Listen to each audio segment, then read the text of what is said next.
Chapter 27. Devon. Sunday.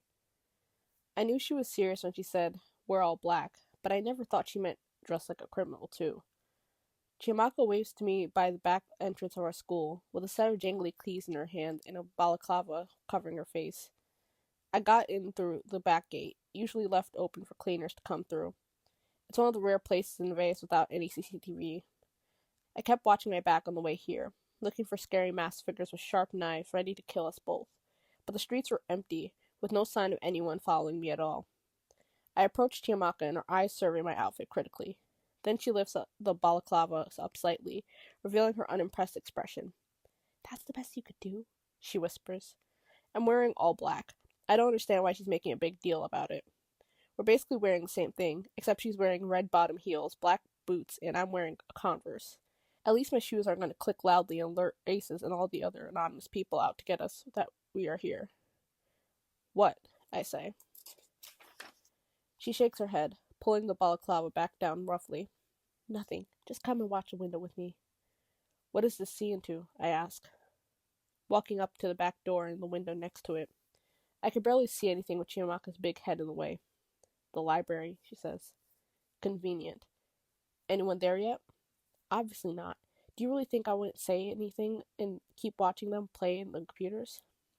I look up at the dark sky. God, please give me eternal patience. I thought we were going in and hiding behind the cart by computer 17. She sighs loudly. "Let's go in." She pushes the key into the hole, loudly, and opens it, loudly, and then steps in, loudly. I'm no crook, but I know how to not get killed, or found, and Chiamaka clearly doesn't. I follow her inside, watching her try to tiptoe but fail. We turn to the library. The room is cold, quiet, and empty. I scan our surroundings, my eyes landing on computer 17, at the very edge, still, untouched, ominous. "Hey, look," Chiamaka says. I follow her gaze to one of the walls adorned with what feels like hundreds of black and white framed photographs, all with years labeled clearly on the frame. Freshman, sophomore, junior, and senior years for each graduating class. It's kind of creepy, the school keeping all these in Morgan Library, of all places. Like the students make out while the Vegas alumni watch. I'm almost positive the photos weren't here when we came on Thursday. I scanned the wall for the junior year photo of our graduating class, crouching a little to focus on it. There are so many of us. At any other school, my face would blur and blend in with the rest of the class, but I find myself easily. Dark skin as prominent as Chiamaka's, the sea of white making us stick out comically. I spot a sophomore pic from 1963 out of the corner of my eye, where two black straight-faced strangers stare back at me. I see the change in them in the next picture over, their junior year photograph, one of the girls seemingly taller in this one. It's weird seeing black and white photos of black people sometimes. TV had me thinking we didn't exist until the 80s. We should probably go in and hide until Aces comes. It's getting closer to 9, and I don't want to be caught and have to die wearing polyester, Chiamaka says. I start walking toward the cart by computer 17, but I'm quickly pulled in the opposite direction, towards computer 6 and 7. "Go under and drag the chair to hide your body," she whispers, completely abandoning the plan she was so adamant we follow. But I do what she says, taking a seat next to her on the floor, under the table, then dragging the chair forward to cover me. I peek out slightly, computer 17 in my direct vision. Maybe this plan is better. We sit in silence for a while. I rub the sleep out of my eyes, leaning back against the wall but hitting my head against the table in the process. "Shh," Chiamaka says, looking annoyed at the fact that I injured myself. I don't trust myself with words right now, so I don't reply. "That reminds me. What took you so long to get here?" she whispers, hitting me across the head, her balaclava now off and in her lap. "God, please. Patience. Thanks." What took me so long? I was with Terrell, actually, at an ice cream joint near this place. I was eating dinner, I tell her, because ice cream technically is dinner. I can feel her roll her eyes. Apparently, now eating's a crime too. "Next time, waste someone else's time with eating. We have a creep to catch." "Sorry, I'll starve and faint right in front of Aces instead." She pinches my leg. "What now?" I almost shout, looking at her. Her eyes widen, and she shoves her hand over my mouth quickly.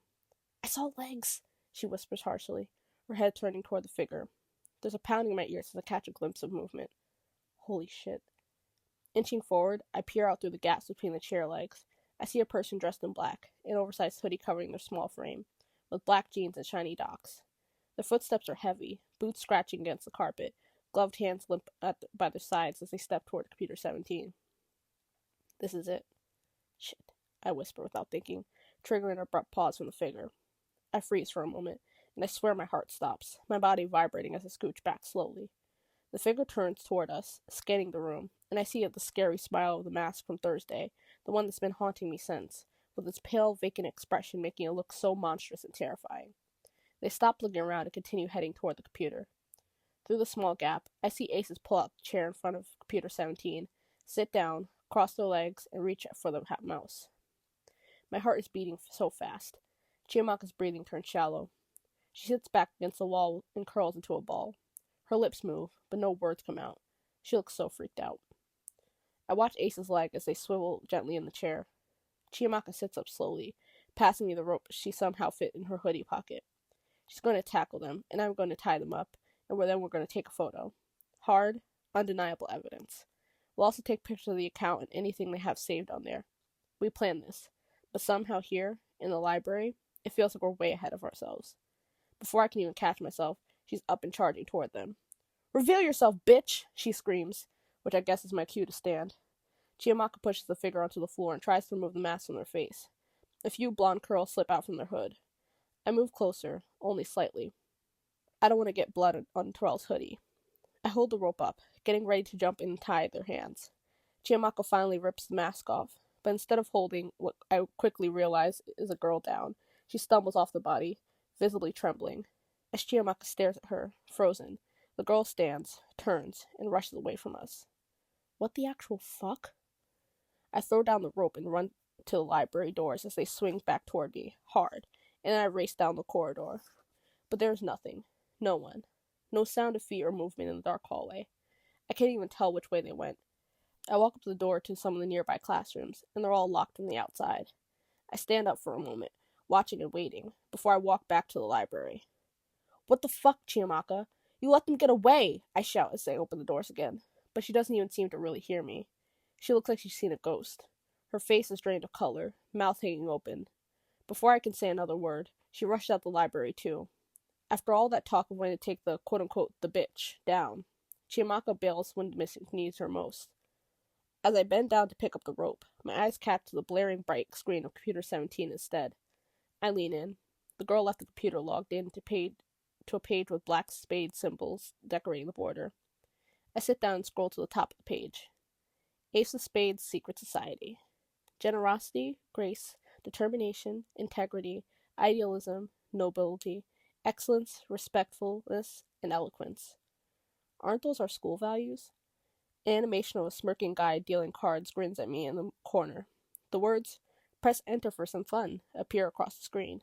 And even though I feel like I'm about to have a heart attack, I press enter. The school values dash across the screen, swirling and spinning, before arranging themselves in a line. Press enter again. The screen tells me, and I do. In a flash, most of the letters disappear, leaving the first letter of each word, like an acrostic. Nigger space DIE. Cold rushes through me. It feels like someone is walking over my grave. Nigger die? The fuck? There's an arrow pointing down at the bottom of the screen, so I scroll. Heart hammering. A folder comes up titled Checkmate. I double-click, and 3 more folders appear, labeled Rook, Bishop, and Knight. Chess pieces? I click on Rook, and a short table full of names loads on the page. Some I recognize, some I don't. In one row I spot the name Jack McConnell, a sharp checkmate next to it, and besides that a short sentence I have to reread to make sense of it. Distribution of DR's messages. Distribution of DR's messages. DR. Devon Richards. Messages. All the shit Ace has been sending to everyone. The screen blurs and I shut my eyes, squeezing the tears out. Jack's been sending these messages to people. Jack's the reason Dre found out about all of this. Jack's the reason Dre broke up with me. Jack's the reason I can't breathe whenever I enter school. I wipe my eyes and drag the mouse down, watching as more familiar names appear.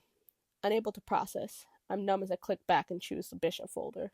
Like before, there are rows of names, with short sentences detailing more tasks next to each one, all of them checked off. The lists in the files aren't long enough to be the names of every single person at Nevaeus, but I recognize a lot of them as students.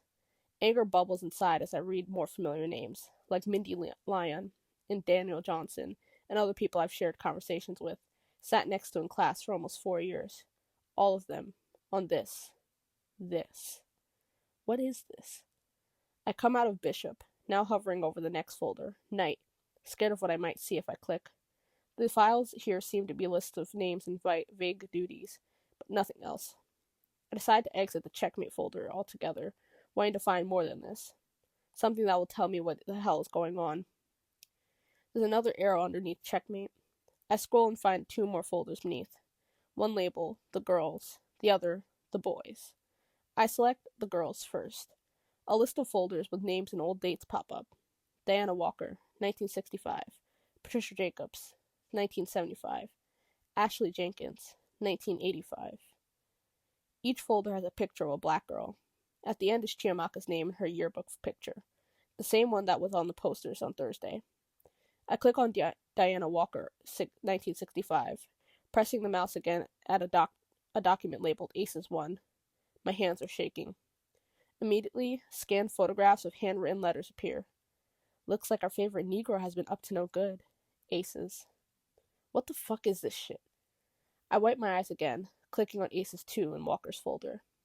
There she is, sprawled out on a bed, nose closed, eyes closed. The photo is black and white and crinkled. There's something about the picture that feels like her body is being used. No consent. Something about the way the picture has been taken feels so wrong. It reminds me of the posters of Chiamaka, hung up on the lockers for everyone to see. My stomach turns, and I close the file, feeling sick. Suddenly, there's a zapping sound. The graphics on the screen slowly start to fizzle out. I reach into my pocket quickly, grabbing my phone to take pictures of everything I've seen. I scroll up and down, hands shaking, the screen getting darker, and before I can take any more, a loud bang makes me jump back. I scramble away from the computer like it's an explosive ready to go off. Shielding my head, I frantically move backward, breath shaky, heart wild. I hear more zaps, like the sound in old video games, before the screen flashes. The Ace of Spades card appears and then disappears, and the background turns a dazzling white. The words, "Ready to play," materialize in bold black writing. I push myself up from the floor, running toward the door. My hands vibrate as I watch the screen, heart skipping several beats when it switches off with the final zap, returning to its dark, ominous state. There's so much going through my mind right now. My face is wet, my body tense. This is bigger than we'd imagined. So much bigger. Ace isn't one person, or even a small group. It's so many people, and there were so many files I didn't see. My mind is racing, but the most prominent thought over all the noise is, who is that person in the mask?